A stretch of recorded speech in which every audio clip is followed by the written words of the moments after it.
Namaste. Welcome to this short video tutorial for downward facing dog.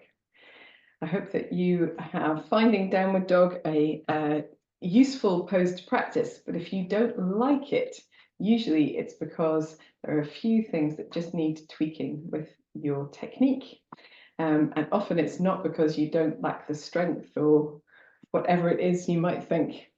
So it helps to come to this practice a little bit warmed up, particularly across the feet. But if you're not, what you can do is sit on a little block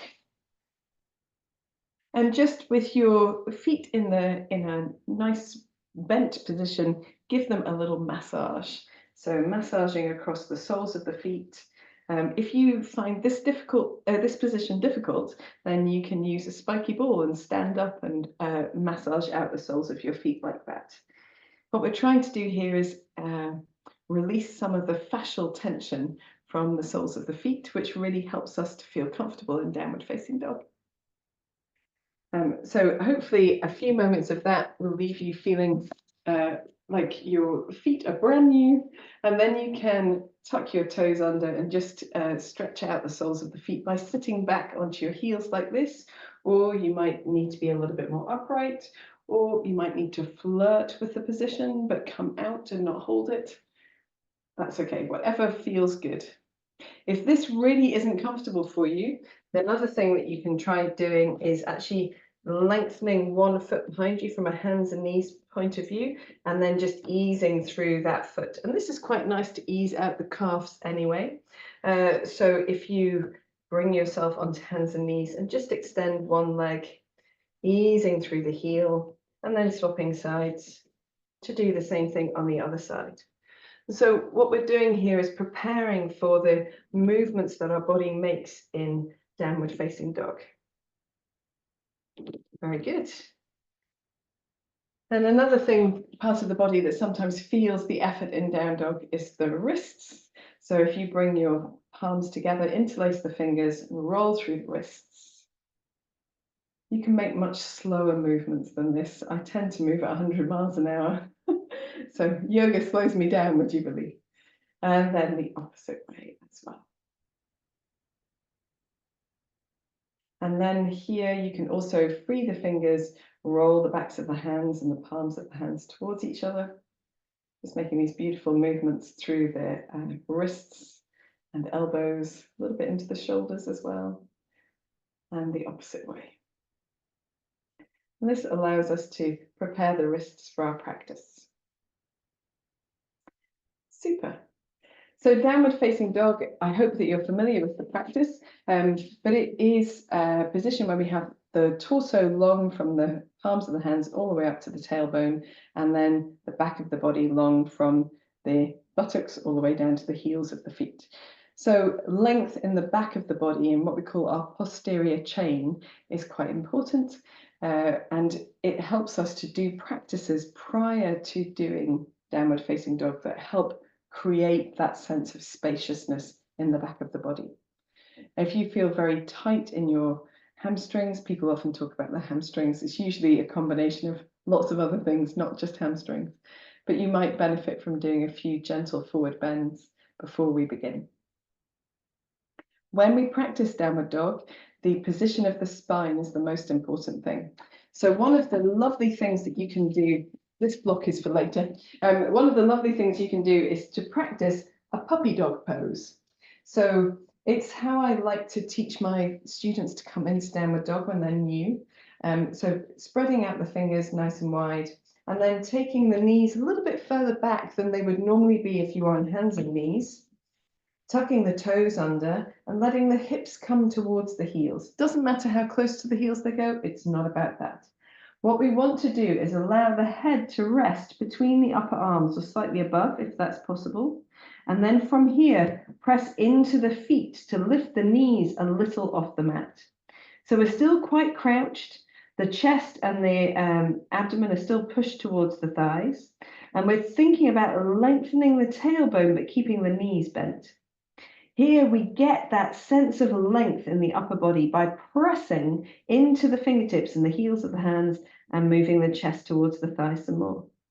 And this is the position the spine is aiming for, but we don't need to lengthen the legs, and we certainly don't need to get the heels to the feet. The position of the spine is the more important thing. So if possible, in this position, just giving your hips a little wiggle from side to side, maybe turning your head gently from side to side, and just beginning to feel that sense of length down the spine. Then you can explore by easing one heel to the floor and then the other.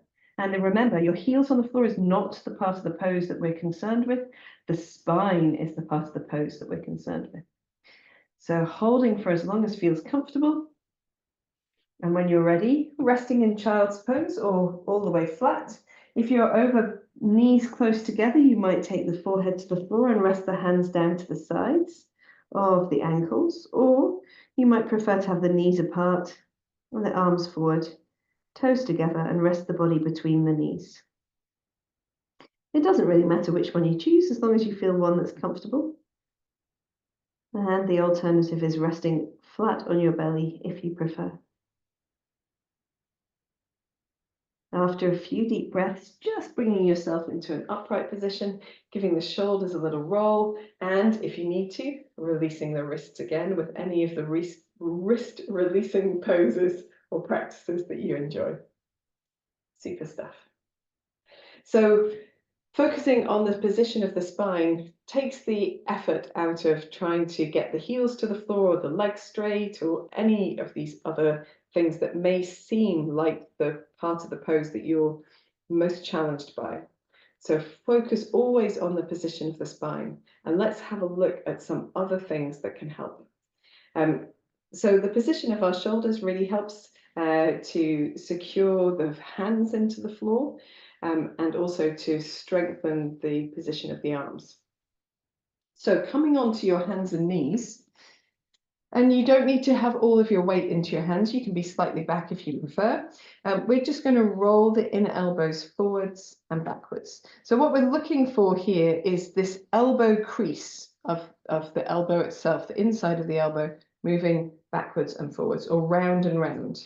So we're rotating through the shoulders and across the wrist. The arm is the thing that's moving the most. And we're just exploring where feels good. Take your weight off your hands for a moment and just watch. So if, like me, you've got quite a lot of a rotation, then you probably don't want to straighten your arm as much as it can straighten in this fully rotated position in any pose for any great length of time. So you can practice bringing the elbows forward and then just gently softening the elbows a little. If you don't get as much rotation, you might feel better with the arms straighter, and that's fine. What we want to avoid is hanging on the joints by extending the elbow fully and then just switching off the muscles that support the joint. So we want to activate those muscles, and keeping a touch of softness over the elbows really helps here. So what we're going to do is practice that in our hands and knees position. And then we're going to practice that in our down dog position. You'll feel the difference, but hopefully you'll feel like you've prepared for that. So spreading the fingers out, remembering the fingertips are very important to spread the weight across the hand. So spreading the hands, spreading the fingertips, pressing down into the fingertips. The majority of our weight is going through the heels of the hands, but that's okay as long as we balance it with some fingertip spreading. And then from hands and knees, we're rolling the elbows all the way forward, softening the elbows slightly, and then relaxing them back. Rolling the elbows forward, maybe not all the way, softening slightly in the elbows. So we're not quite straight arms, and then back. Feel the difference this time, rolling all the way forward, and just feel how you sort of sag in your shoulders. It's a little bit less comfortable for the wrists. Let's do one more, but this time softening the elbows. And keeping that forward motion, let's tuck the toes and press the chest back towards the thighs. Keep the knees nice and bent. And you can explore. If you're comfortable lengthening your legs a little bit, that's great. If not, keep the knees more bent. And you can roll the elbows forwards and backwards. and just see where it feels good in your body to hold. Here we want that buoyancy underneath the fingertips, underneath the hands by engaging the fingertips. And you can feel what happens to the sides of your body and across your upper back when you roll the elbows forward, but keeping them a little soft means it's all done with muscular effort. And then take a little break. Take a break in whatever pose feels good. Take your weight off your wrists, give them a little shake out. And if you feel any pinching sensations across the elbows, it means that you're over-rotating, overextending. So taking it just a little bit back and softening the elbows a little bit. When I first started practicing, nobody gave those instructions, and I used to come out of down dog every time feeling like I'd really pinched. Sometimes you see people doing downward dog and their foreheads are almost on the floor because it looks like they're super open across the shoulders and arms. But oftentimes it's not a very strong position. So we're much better to develop a strong position that we can move from that actually builds strength in the upper body and arms as well. And then just giving your hands a little wriggle, little roll of the wrists, shake them out. So one of the ways we can to focus on this is to really take our awareness out of our bottom half completely. And I'm going to do that by taking a block between the knees or between the thighs so that I can keep the effort there, but really focus on the arms. So block between the knees or the thighs, hands spreading, fingertips working, and then pressing chest to thighs, rolling the inner elbows slightly forward. Think about pressing the floor away from you. So you extend the chest and bottom of the torso back towards the thighs. Lift your tailbone as high as you can. Make sure you haven't extended completely through the shoulders and the elbows. A little soft across the elbows. Feel the upper back switch on. And here you should be able to turn your head gently from side to side or gently nod a little, and it should feel quite relaxed in the back of the neck. We don't want the head to hang between the arms. We want it to be in between the upper arms or slightly above if that feels good to you. But a hanging head, not very useful, just puts a strain on the upper back. When you're ready, gently bringing your knees down, take a child's pose, lie flat, kneel upright, do whatever you like. Take the weight off the hands and the wrists, wriggle the fingers, roll the wrists, maybe thumbs in and fingers around. That's a really nice variation to release any tension there. You can also massage your wrists if you need to. I have to say, I'm not really bothered by my wrists these days, but it's taken me quite a while to build up to that level of tolerance in my practice. So do take time to let go of the tension if you need to. So when we've got the upper body working well, we can press the weight back into the heels, into the legs. And in the inverted V or downward dog, there should be quite a balance of weight across the hands and the feet. What tends to happen in beginners is they take most of the weight into their arms, which means there's more stress onto the wrists, find it hard to hold for long periods of time because it's very demanding for the upper body. And often people are not quite as strong across the upper body to be able to do that because it's not a position that we hold very often in our lives. So trying to focus on the weight into the heels or the weight into the feet is a really nice thing to do. And we can do that by first practicing with a standing up variation of this. So we're going to use the wall, that's why I'm here at the wall, and we're going to put the hands on the wall and then walk I realize my camera's set up poorly for this, but walk the feet away. So we want to press the hands into the wall just as we would do if we were on the floor, spreading the fingers, rolling the inner elbows towards each other, softening the elbows a little, but extending the body in the direction of the feet. And then a little soft across the knees, we can wiggle the hips from side to side. And then think about pressing the legs a little straighter. You can do some walking side to side if you like first, but pressing the legs a little straighter and taking weight into the feet and taking weight off the arms so that we're a little bit more balanced. Here again, the head is between the upper arms, lift in the belly, pressing into the fingertips. And it should be almost like you're light on the wall. You could maybe come up onto your tip fingers and then back down again, because the weight is in the low body, or some of the weight is in the low body. And then from here, we're just going to fold into a gentle forward bend. Give you the backs of your legs a little release. Maybe hold elbow to elbow. Do a little sway of the upper body from side to side. Maybe nod and shake the head if that feels good, just gently and slowly, before coming back down to the mat and resting in whatever pose feels good. Aces. So hopefully that you could feel that it helps, because when we're standing upright and doing this L-shaped version of downward dog, then we get the whole foot on the floor.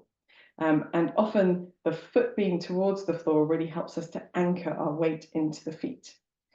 The more distance we have between our arms and our feet, our hands and our feet in down dog, the harder it is to get the heels to the floor. So let's maybe have a go at practicing down dog and then adjust the position of the feet. So here, we're going to start with the hands and knees as usual. Apologies, my clothing is always going awry.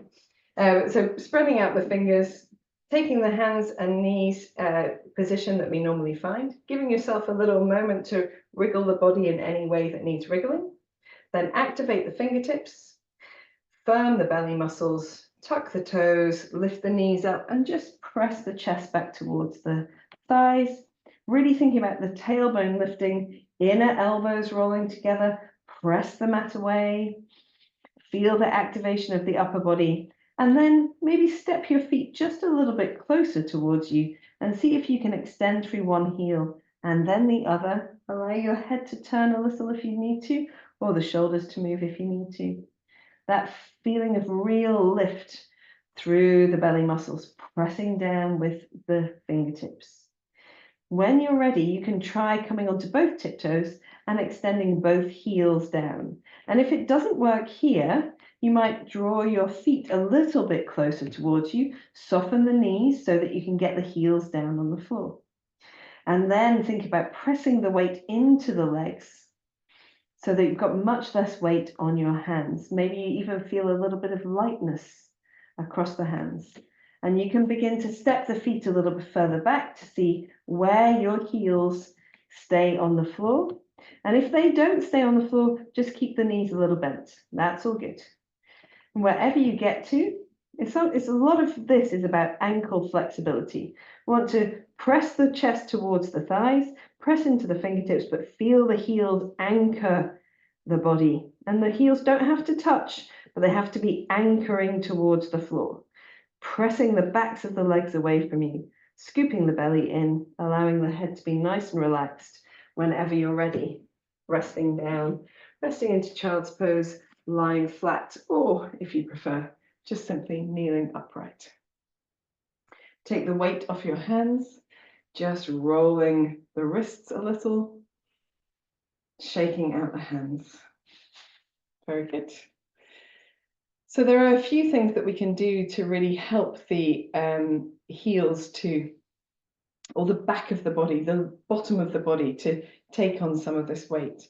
And so there's a really nice variation we can do with the wall, but turned the opposite way around from where we were. So we're going to come to being on our hands and knees right in front of the wall. And here we want to have the hands far enough forward that when we lengthen the legs, we can step the heels of the feet right into the wall itself, the bottom of the wall. And here we can even walk our hands back towards us, back towards the feet, so we get the bottom on the wall as well. So we're doing a nice kind of forward bend here. It really helps here, if you need to, bend your knees to get your hands onto the floor, or you could use a couple of blocks underneath your hands. So a little forward bend here, just anchoring the weight into the tailbone, anchoring the weight into the backs of the legs and the heels of the feet. And then gently walking your hands forward, trying just to meet that point where you feel the weight is evenly distributed between the hands and the feet, pressing the fingertips down, rolling the inner elbows forward, softening the elbows, but also using the shoulders. Little lift in the belly. Really think about pressing the backs of the legs towards the wall without overextending in the knees if you're prone to that. Give your toes a little bit of a wiggle, then give your fingertips a little bit of a wiggle. Just see if you can free a little part of the body from the floor. And then when you're ready, gently releasing all the way down into whatever resting pose feels good to you today. Give your arms perhaps a little bit of a movement. Whenever you're ready, you can do some deep breaths in child's pose first. And remember to release your wrists. That's the only kind thing to do when we're working like this. Very good. So when we're practicing in class, softening the knees is a really good way to lengthen the tailbone up, to keep that length from the fingertips all the way to the tailbone across the upper part of the body, or the upper part of the V. And then it helps us also to feel the weight can drop into the bottom of the body. So we're evenly distributing that. Never feel like you need to practice with your legs straight. It's all good. It comes with time, and everything in yoga is intermarried. So, you know, it might feel inconceivable that it will ever feel like a comfortable pose right now, but if you keep practicing a nice balanced practice, it will definitely come. The final variation I'd like to give you of sort of down dog proper is to put the hands against the wall. And here we're going to put the hands against the wall, but with the hands slightly turned. So we make little V shapes with our hands, and the first finger and thumb can be against the wall. We still spread the fingers a little if that feels comfortable. We can move the knees back slightly and then come into our downward facing dog, taking whatever variation of legs feels good in this moment while we press the chest towards the thighs, lengthen the tailbone up. Think about activating the fingertips down, but also that inner elbow turn pretty much has happened because of the position of the hands. So here we can ease through the backs of the legs a little, making sure the head is in a nice comfortable position, not too dropped. And then see about extending the heels towards the floor. It doesn't matter if they don't go.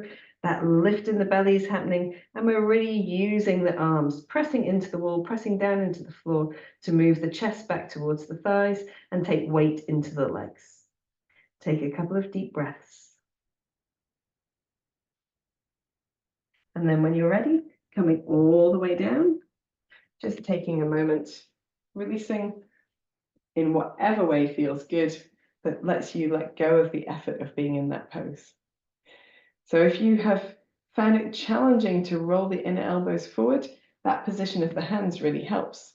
And when you come to doing downward dog, if you enjoy to turn your hands out a little bit, do that.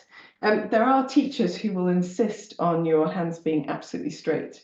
But remember, we're all different. The position of our shoulders and the way our arms interact with our shoulder girdle and our arms interact with our wrists is different for all of us. So if turning the hands slightly out helps you to do a downward facing dog, that means that you've really activated the arms and the upper back, then that's fine by me. And hopefully that will work for you too. So a little shake out of the wrists, maybe a little roll of the wrists. And remember that you can rest out of any of these options as we go forward. So of course, we are familiar with lots of three-legged dogs. Most people have done a three-legged dog, but I'm going to teach you a different variation, which, well, it's not really a three-legged dog, but we're going to sort of walk up the wall like it is. So this is the beginnings of handstand. And all of downward dog is the beginnings of a handstand, which is quite nice. So this time we're going to come back to the back against the wall, take the hands to the floor, and we're into that position of the down dog where we've got the heels against the floor, maybe just walking the hands a little touch further forward, finding that inner turn of the elbows activation of the hands themselves, the fingertips, the belly muscles. And then here we can place one foot against the wall and then the other to bring ourselves into a different variation of the inverted V. So here we did earlier a variation with the hands on the wall and the feet on the floor. And now we've got the feet on the wall and the hands on the floor. And this is certainly the beginning of a handstand. So we need the same processes in place. We need the fingertips onto the floor, the inner elbows roll towards each other, a lift in the belly, strength into the legs. So the legs are taking some of the weight, not all into the hands. And then we can come back down. And this time I'd really recommend a child's pose. Keeping the forehead close to the floor, maybe widening the knees and letting the arms reach forward with the palms turned upwards for a couple of deep breaths. If you're beginning to feel this effect in your arms, you might bring the knees together and take the arms down by the ankles, which just lets the shoulders soften a little bit more.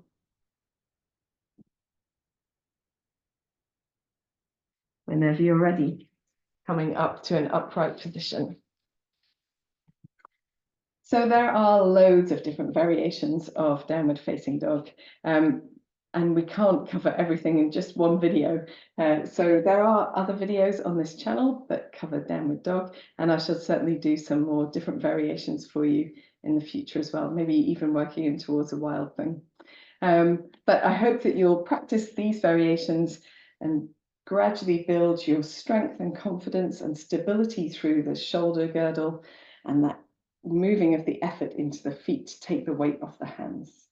Really, really helps. And I will see you again for another practice soon. Feel free to ask any questions in the comments. Namaste.